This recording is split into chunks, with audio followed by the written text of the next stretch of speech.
सभी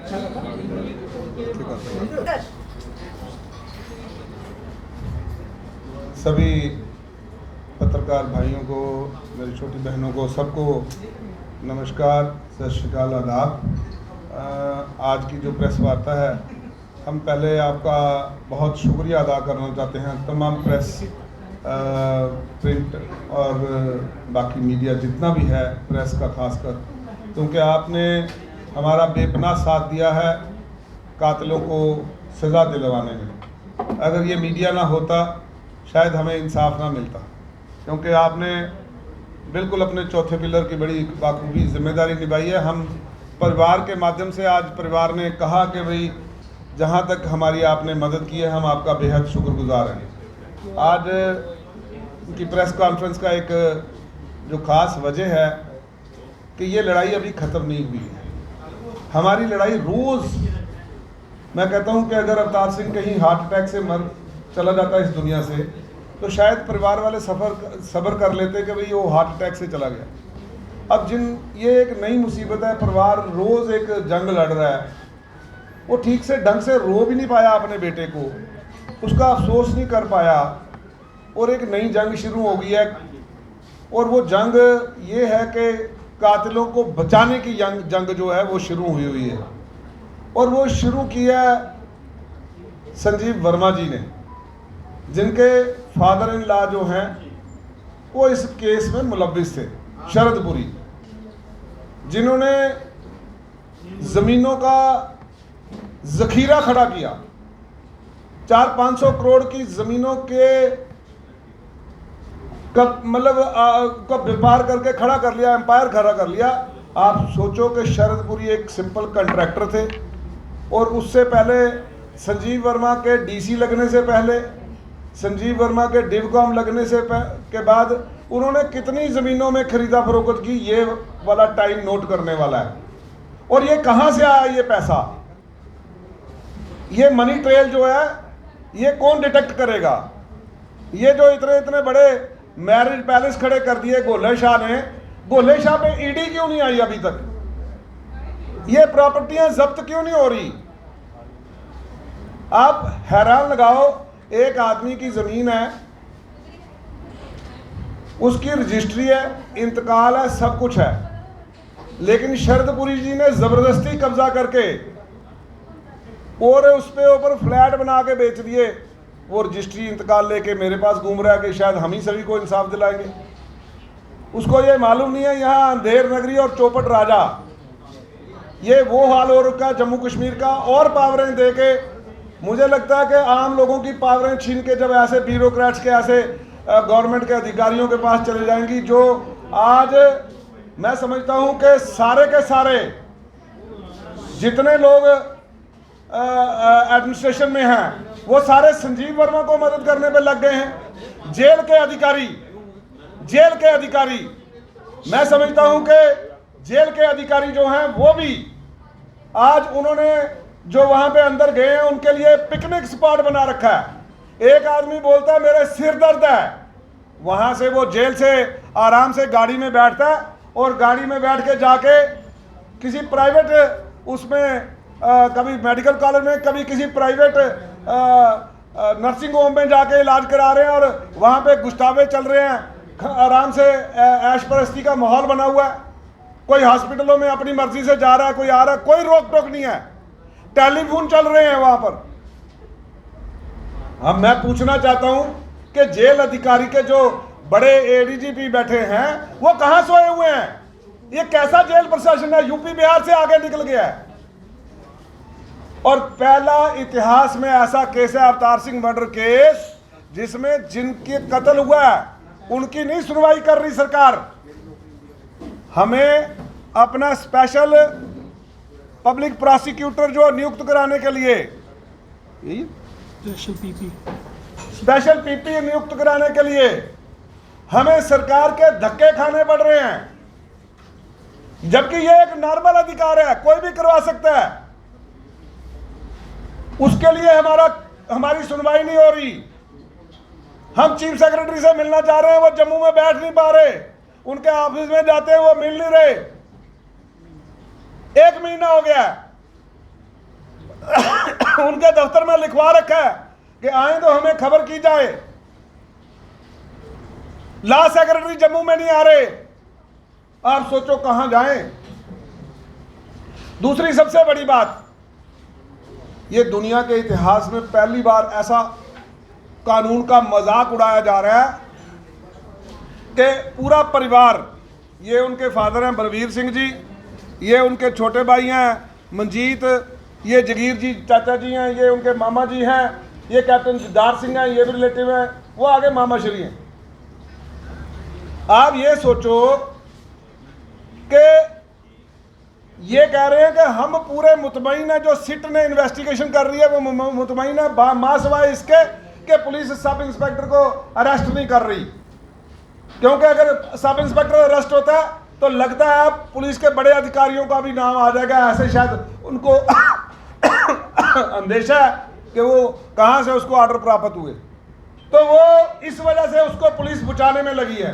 वहां तक तो हम कह रहे हैं कि भाई पुलिस का एक्शन थोड़ा ढीला है सब इंस्पेक्टर तक। अभी हमें आश्वस्त कराया गया कि जो आगे उसकी दूसरी सप्लीमेंट्री चलान होगा उसमें वो अंदर हो जाएगा।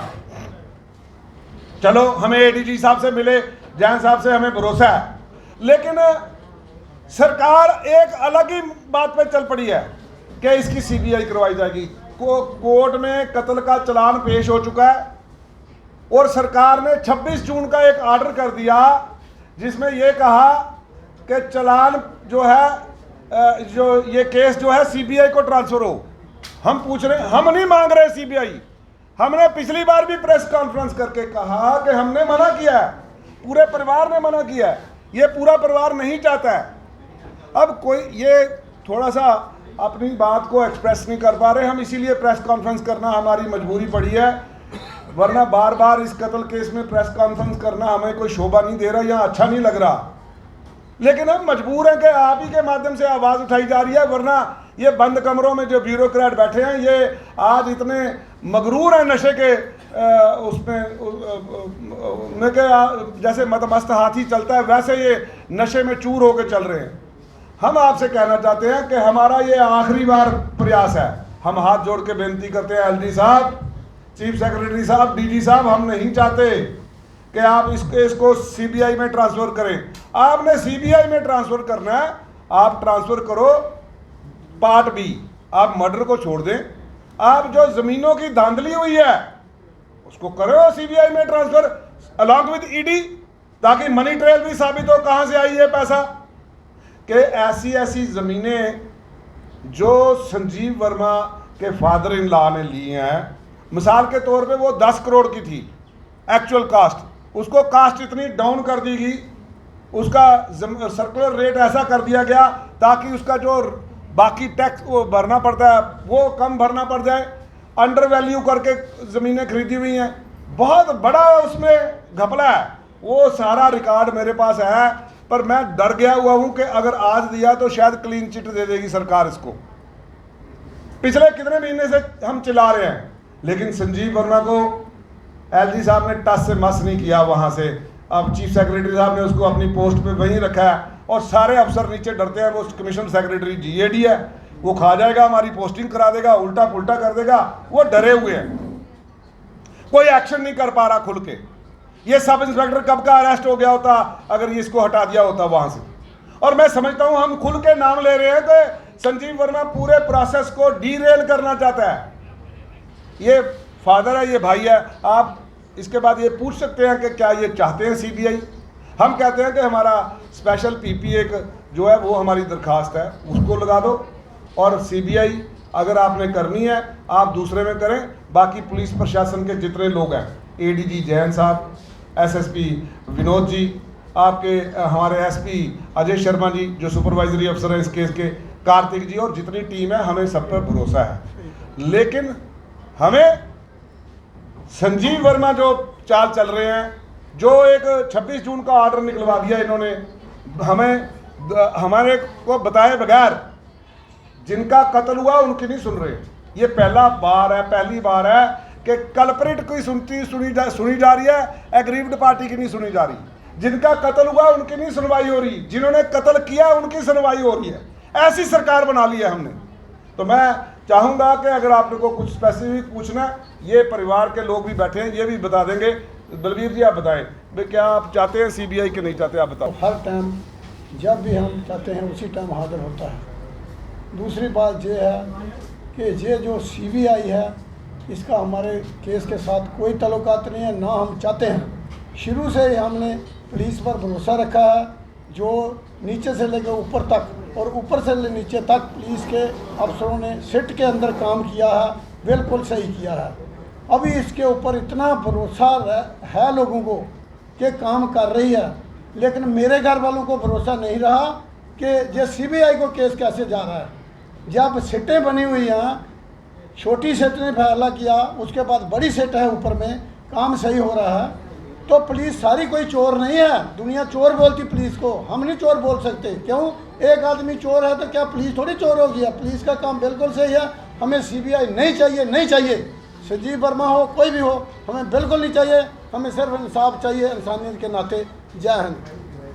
डैडी ने कहा कि हम लोग CBI की रिक्वेस्ट नहीं कर रहे, क्योंकि जब मेरे डैडी गवर्नर सर से मिल के आए थे, DG सर ने सबने आश्वासन दिलाया था कि जो है सिट बनाई जाएगी और इसको इंडिपेंडेंटली वो काम करेगी। और हम देख रहे हैं कि सिट ने काम किया प्रॉपरली, हमें बताया, इंफॉर्मेशन अप टू डेट रखा है कि कैसे चल रहा है। नीचे जो कार्तिक DSP सिट के हेड हैं जो इसको लीड कर रहे हैं, उनकी अपडेट आती रही है time to time. SP south जो हैं अजय जी, उनकी अपडेट रहती रही है। तो हम काफ़ी थैंक यू इनके कि ये अपडेट कर रहे हैं, काम कर रहे हैं। कुछ चीज़ें जो हम चाहते हैं कि जैसे कि CBI जो है मर्डर केस पे ना रहे, जैसे तरनजीत अंकल ने कहा कि जो है हमारी रिक्वेस्ट ये रहेगी, CBI की इन्वेस्टिगेशन अगर आप चाहते हैं तो प्लीज़ ये की जाए, CBI प्लस ED इस चीज़ पे इन्वेस्टिगेशन करे कि जो रेवेन्यू ऑफिशियल थे उस समय उन्होंने कितनी धांधलियाँ की हैं और ये इस केस में धांधली कैसे हुई। और जो गोलाशाह है उसके क्लब 200 करोड़ का कहते क्लब है, वो पैसा कहाँ से आया है। संजीव वर्मा, शरद पुरी, इनका मनी ट्रेल जो है वो देखी जाए। इसके लिए इन्वेस्टिगेशन होनी चाहिए। जो मर्डर की है वो ऑलरेडी सिट कर चुकी है, कर रही है, चालान पेश हो गया। आगे हम कोर्ट से इस चीज़ के लिए जस्टिस से मांग करते हैं कि बाकी चीज़ें जो कोर्ट में देखी जाएंगी। और अगर ये आश्वस्त रहे कि हम चुप बैठने वाले नहीं हैं, हम चाहे अमित शाह जी की गाड़ी के आगे लेट के हमको अपनी बात बतानी पड़ी, हम यहाँ से कूच करेंगे।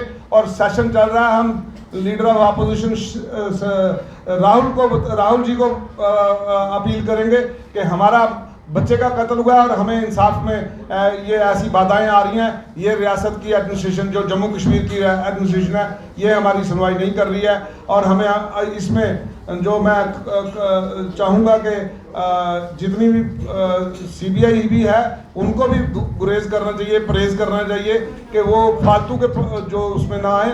जो बड़े बड़े मुद्दे हैं उनमें जाएं वो।